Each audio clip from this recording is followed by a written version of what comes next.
Assalamualaikum viewers, I am Mohammad Sanawar and in this lecture I am going to discuss what is constructor and destructor in object oriented programming. This concept is very important that I am going to discuss today, so must watch with full attention and full concentration.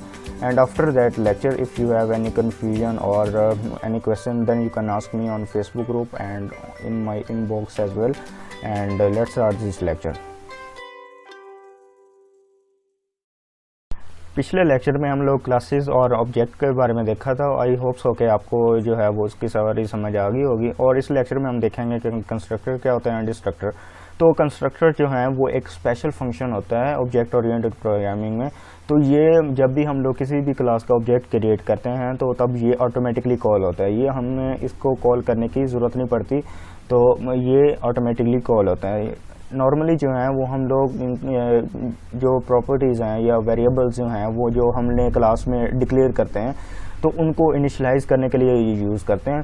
तो ये different type के constructor होते हैं जो हम लोग यहाँ पे यूज़ कर सकते हैं। तो यहाँ पे हम लोग देख लेते हैं इसका सिंटैक्स और ये किस तरह यूज़ करते हैं। अभी हमने यहाँ पे क्या किया था कि ऑब्जेक्ट क्रिएट किए थे और उसके बाद जो है वो वैल्यूज़ पास की थी। अब इस वैल्यूज़ पास करके हमने one by one her object की जो वैल्यूज़ हैं वो हमने पास की थी। तो ये देखें, ये तो कोड जो है वो थोड़ा सा लेंथी हो गया। हम इसको थोड़ा सा रिड्यूस करते हैं और इसकी एफिशिएंसी को थोड़ा सा बढ़ाते हैं। तो वो हम लोग जो है वो कंस्ट्रक्टर यूज़ करते हैं। तो ये ऑब्जेक्ट ओरिएंटेड प्रोग्रामिंग में बहुत ज़्यादा यूज़ करते हैं और इसलिए इसको अच्छे से देख लें। तो यहाँ पर मैं कंस्ट्रक्टर जो है वो डिफ़ाइन करने लगा हूँ इस क्लास का। फंक्शन और ये डबल अंडरस्कोर के साथ कंस्ट्रक्ट ये कंस्ट्रक्टर जो है वो फंक्शन ऑटोमेटिकली कॉल होता है जब भी आप लोग ऑब्जेक्ट क्रिएट करते हैं। और ये डिफरेंट टाइप के कंस्ट्रक्टर होते हैं। एक होता है हमारे पास डिफ़ॉल्ट कंस्ट्रक्टर, जिसमें उसमें कोई भी जो है वो पैरामीटर नहीं होता, विदाउट पैरामीटर होते हैं। इसकी रिटर्न टाइप भी नहीं होती ये कंस्ट्रक्टर की। और डिफ़ॉल्ट कंस्ट्रक्टर, इसके पैरामीटर लिस्ट नहीं होती। और उसके बाद है पैरामीटराइज्ड कंस्ट्रक्टर, उसमें पैरामीटर लिस्ट जो है वो रिसीव कर सकते हैं। और थर्ड जो है वो कॉपी कंस्ट्रक्टर होता है, वो अभी हम लोग नहीं देखेंगे। वो जब हम लोग इनहेरिटेंस और पॉलीमॉर्फिज्म पे मूव करेंगे तब हम लोग देखेंगे, तो वो जो है वो हम नहीं देखेंगे। और ये हमारे पास हमने तीन वैल्यूज़ यहाँ पे रिसीव कर लेते हैं, जैसे यहाँ पे मैंने की थी वैसे ही हम लोग यहाँ पे कर लेते हैं। लेट्स से के engine 1 and second thing is price 1 name दे लेता हूँ। और थर्ड इज़ कलर 1। अब ये तीन चीज़ें, ये पैरामीटराइज जो है वो कंस्ट्रक्टर है। और डिफ़ॉल्ट कंस्ट्रक्टर का भी हम लोग देख लेंगे। अब यहाँ पे मैंने आपको बताया कि जो कंस्ट्रक्टर है वो वैल्यूज़ को इनिशियलाइज़ करने के लिए यूज़ होता है। जैसे यहाँ पे मैंने इनिशियलाइज़ किया था तो वैसे ही हम लोग यहाँ पे यूज़ करते हैं। और यहाँ पे मैं वैल्यूज़ जो हैं वो उसको कॉपी करके यहीं पे दे लेता हूँ।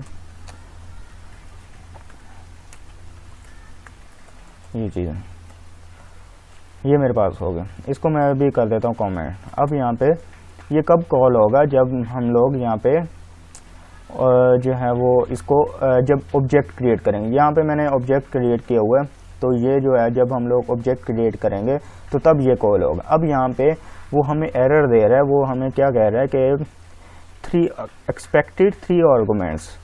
तो यहाँ पे हम लोग ऑब्जेक्ट क्रिएट कर रहे हैं और यहाँ पे वो कह रहा है कि 3 जो है वो आर्गुमेंट इसने एक्सपेक्टेड करने हैं। यहाँ पे उसने जो है वो यहाँ पे 3 आर्गुमेंट देने हैं। वो क्यों देने हैं? क्योंकि यहाँ पे हमने कंस्ट्रक्टर डिफाइन किया हुआ और कंस्ट्रक्टर जो है वो हम लोग जब भी ऑब्जेक्ट क्रिएट कर रहे हैं तो यहाँ पे जो है वो कंस्ट्रक्टर कॉल होगा। लेकिन कंस्ट्रक्टर जो है वो 3 चीज़ें मांग रहा है, ये 3 पैरामीटर। तो यहाँ पे 3 चीज़ें जो है वो पास करना ज़रूरी है। तो सबसे पहले हमने क्या पास करनी है, जो इंजन कैपेसिटी है वो 2500 दे लेते हैं, 1500 कर लेते हैं। और सेकंड थिंग क्या थी हमारे पास, प्राइस थी। यस, प्राइस थी और प्राइस दे लेते हैं, कोई भी दे लेते हैं। और थर्ड क्या थे हमारे पास, कलर था, इसका दे लेते हैं ब्लैक। ये मैंने पास कर दिया। अब ये मैंने एक ऑब्जेक्ट क्रिएट किया और जब ये ऑब्जेक्ट क्रिएट करेंगे तो ये ऑटोमेटिकली जो ये फंक्शन है वो कॉल हो चुका है। अब ये कॉल हो चुका है ऑटोमेटिकली। हम यहाँ पे जैसे ये जो है वो जो लोकल जो हम लोग नॉर्मली जो फंक्शन यूज़ करते हैं, ये तो अब यहाँ पे इनिशियलाइज़ करना पड़ रहा था, हमें उसको कॉल करना पड़ रहा था, लेकिन यहाँ पे कॉल करने की ज़रूरत नहीं पड़ी। और ये समझें कि ये जो लाइन है उसने रिड्यूस कर दी है। तो और यहाँ पे मैं इसी को ही ये अब मैंने सेकंड ऑब्जेक्ट क्रिएट किया और सेकंड में मैं वैल्यूज़ पास कर देता हूँ 25 फॉर्च्यूनर के लिए, और यहाँ पे कोई भी वैल्यूज़ दे लें और उसके बाद जो है वो कलर होगा हमारा, इसको भी रेड रख लेते हैं। ये देखें, अब ये दोनों जो है वो अब इसका काम भी नहीं है, ये भी मैं इसको कर देता हूँ। अब जब भी ये ऑब्जेक्ट क्रिएट होगा तो ये जो है वैल्यूज़ पास कर दी और ऑटोमेटिकली जो है वो हमारा फंक्शन जो है वो अब यहाँ पे उसको वैल्यूज़ रिसीव होगी, और यहाँ पे मैं गेट वैल्यूज़ करूँगा और ये जो वैल्यूज़ हैं वो उसने प्रिंट कर देनी। मैं यहाँ पे मैं जाता हूँ, इसको मैं करता हूँ रिफ्रेश। अब ये देखें, सबसे पहले इंजन नंबर और उसके बाद प्राइस के बाद जो है वो ब्लैक। अब ये ब्लैक जो है वो कौन सा हमारे पास कौन सी कार थी, हमारे पास टोयोटा थी, और टोयोटा की हमने गेट वैल्यूज़ के थ्रू जो है वो उसको कॉल किया और वैल्यूज़ जो है वो हमें शो कर दी। अब ये सेकंड जो है वो सेकंड जो हमारे पास ऑब्जेक्ट था उसकी वैल्यूज़ यहाँ पे शो कर दी है। ये वैसे हमारी जो वर्किंग है वो इस तरह हो रही होती है। उसके बाद हम लोग देखते हैं कि डिस्ट्रक्टर क्या होता है। डिस्ट्रक्टर जो है वो कॉपी कंस्ट्रक्टर जो कंस्ट्रक्टर जो अभी हमने डिस्कस किया था उसका रिवर्स होता है, और यहाँ पे हम लोग जो है वो वेरिएबल्स इनिशियलाइज करने के लिए हम लोग कंस्ट्रक्टर यूज़ कर रहे थे, लेकिन यहाँ पे जो हमारे ऑब्जेक्ट जो हमने क्रिएट किए थे उसको वो डी एलोकेट करता है, उसको डिलीट कर देता है। डिस्ट्रक्टर जो है वो उसको डिस्ट्रक्ट कर देता है, उसको ख़त्म कर देता है। जो भी हम लोगों ने ये जो ऑब्जेक्ट क्रिएट किए हैं उसको ख़त्म कर देता है। तो यहाँ पे वो सेम वही मेथड यहाँ पे जिस तरह वो कंस्ट्रक्टर डिफाइन कर रहे थे, तो यहाँ पे हम लोग जो है वो यूज़ कर लेते हैं डबल अंडरस्कोर के साथ डिस्ट्रक्ट। अब यहाँ पे जैसे ये पैरामीटराइज भी था और ये डिफ़ॉल्ट कंस्ट्रक्टर भी था और कॉपी कंस्ट्रक्टर भी था, लेकिन यहाँ पे जो डिस्ट्रक्टर है वो पैरामीटराइज नहीं हो सकता और उसकी रिटर्न टाइप भी नहीं हो सकती। जैसे कंस्ट्रक्टर की रिटर्न टाइप नहीं होती तो यहाँ पे इसकी भी रिटर्न टाइप नहीं हो सकती। तो अब यहाँ पे ये कब कॉल होगा, जब जैसे ये कंस्ट्रक्टर कब कॉल हो रहा था जब हम लोग ऑब्जेक्ट क्रिएट कर रहे थे, लेकिन जो डिस्ट्रक्टर है ये जब भी हमारा जो प्रोग्राम है जितना भी कोड है वो एग्जीक्यूट हो जाएगा तब एंड पे बिल्कुल एंड पे ये जो डिस्ट्रक्टर है वो कॉल होगा। ये सबसे एंड पे जितने भी लाइंस ऑफ कोड्स हैं वो सारे एग्जीक्यूट हो जाएंगे, तो तब ये एंड पे हमारा जो डिस्ट्रक्टर है वो कॉल होगा। ये ऑटोमेटिकली होगा जैसे हमारा कंस्ट्रक्टर होता है, तो सेम एज इट इज़ ये हमारा ऑटोमेटिकली कॉल होगा। और यहाँ पे मैं जस्ट प्रिंट करवा देता हूँ, अभी आप देख लेंगे ये कब कॉल हुआ है।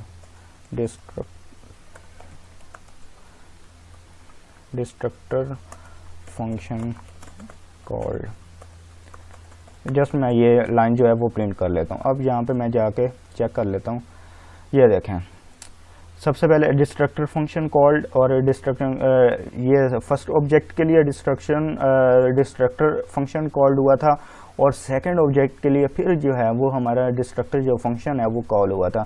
हर ऑब्जेक्ट का जितने भी हमने ऑब्जेक्ट क्रिएट किए होंगे तो वो सारे ऑब्जेक्ट जो है वो बार बार जो डिस्ट्रक्टर है वो कॉल होगा। जितने भी क्रिएट किए होंगे तो उसके सारे ऑब्जेक्ट जो है वन बाय वन उसने क्या करना है, डिस्ट्रॉय करना है।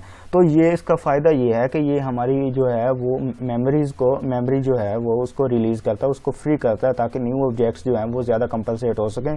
तो मोर एंड मोर जो जितने भी ऑब्जेक्ट्स हैं वो कंपलसेट हो सकें, और तो हम लोग जो है कंस्ट्रक्टर इसलिए यूज़ करते हैं।